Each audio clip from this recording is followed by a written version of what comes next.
Hi friends, welcome back to my channel Chandana Palle Ruchulu. ఈరోజు తెలుసుకోబోయే recipe పప్పు ఎలా చేయాలో తెలుసుకుందాము ఫ్రెండ్స్. ఒక కుక్కర్ తీసుకొని కుక్కర్లో 1 కప్పు కందిపప్పు, 5-6 పచ్చిమిర్చి వేసుకొని తగినన్ని వాటర్ వేసుకొని 1 టేబుల్ స్పూన్ ఆయిల్ వేసుకొని ఒక 4 విజిల్స్ వచ్చేంత వరకు కుక్కర్లో పెట్టాలి. 4 విజిల్స్ వచ్చాక దాంట్లో ఉన్న ఎయిర్ని అంతా రిమూవ్ చేసేసి అలాగే తగినంత సాల్ట్, చిటికెడు పసుపు, మీడియం సైజు టమోటా, చింతపండు వేసుకొని మళ్ళీ ఒక విజిల్ బాగా మెత్తగా అయ్యేలాగా కుక్ చేసుకోవాలి.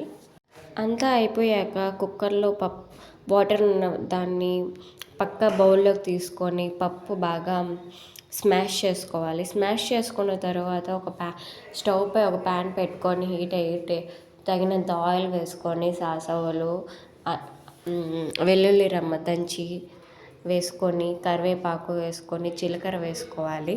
జీలకర్ర వేసుకున్నాక స్మాష్ చేసుకున్న పప్పుని వేసుకోవాలి.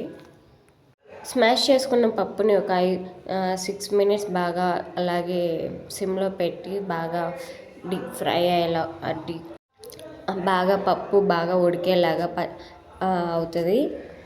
5 మినిట్స్ అయిపోయినాక ఎన్ని బౌల్లో వేసుకునేస్తే పప్పు అనేది రెడీ అయిపోతుందండి.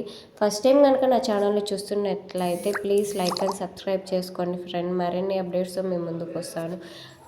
నా పప్పు ఎలా ఉందో కామెంట్ బాక్స్లో కామెంట్ చేసి చెప్పండి ఫ్రెండ్స్.